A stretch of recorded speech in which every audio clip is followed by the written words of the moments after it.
Hello friends. जो हमारी ये सीरीज़ चल रही है जिसमें हम डिस्कस कर रहे हैं बीटेक AKTU फर्स्ट सेम।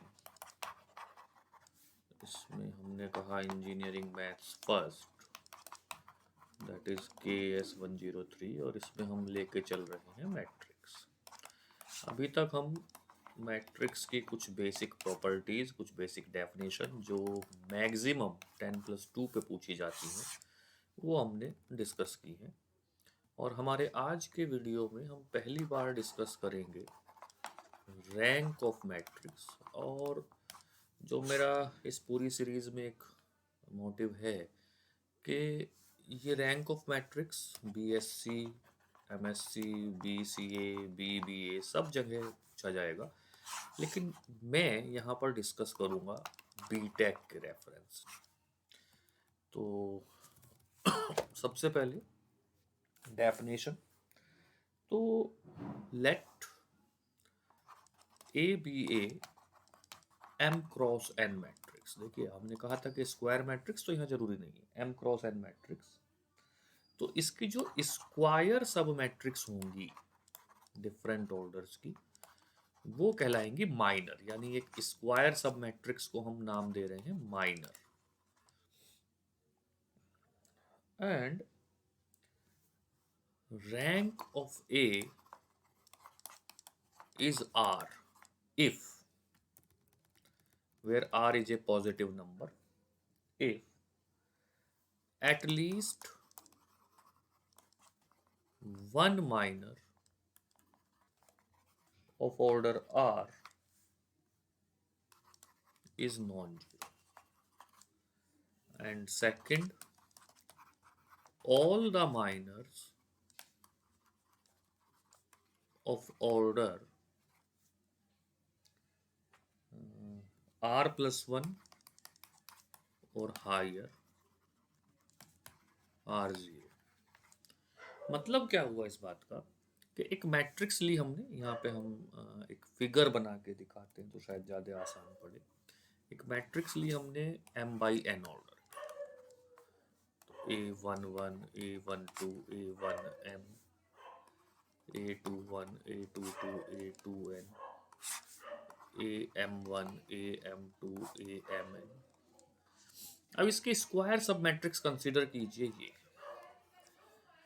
अगर ये नॉन जीरो है, यानी इसकी डिटर्मिनेंट वैल्यू, और ऑर्डर 3 या 3 से बड़ी हर एक स्क्वायर सब मैट्रिक्स की डिटर्मिनेंट वैल्यू 0 है, तो इस मैट्रिक्स की रैंक हो जाएगी 2।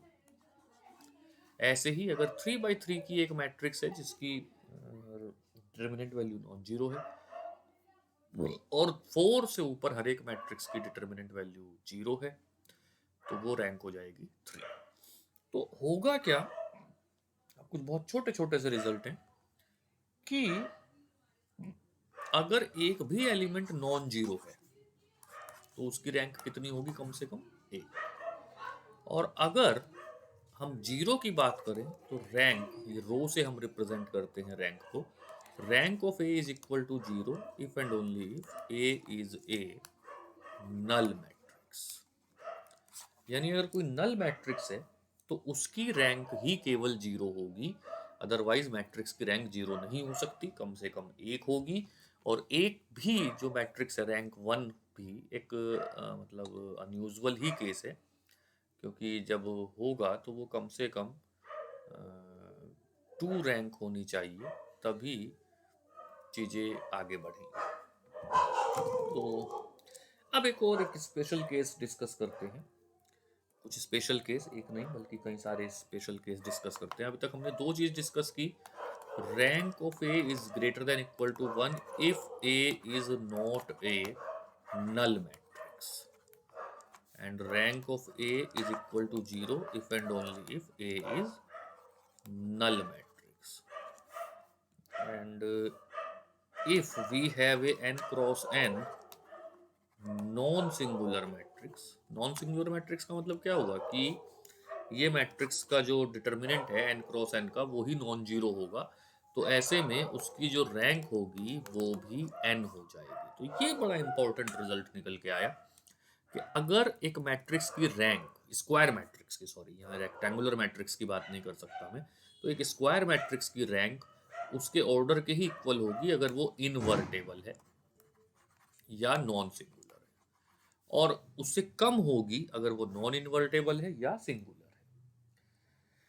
एक और रिजल्ट निकल के आता है कि I n means identity matrix, तो इस पे भी हम कह सकते हैं कि इसकी रैंक भी एन होगी। अब एक चीज और, छोटी सी, बहुत छोटी सी ऑब्जर्वेशन है, बहुत सिंपल सी, कि अगर हम एक matrix A m by n की लें तो इसकी स्क्वायर सब मैट्रिक्स सबसे बड़ी कितनी हो सकती है? वो उतनी ही बड़ी हो सकती है जितना कि m और n में जो छोटा नंबर होगा।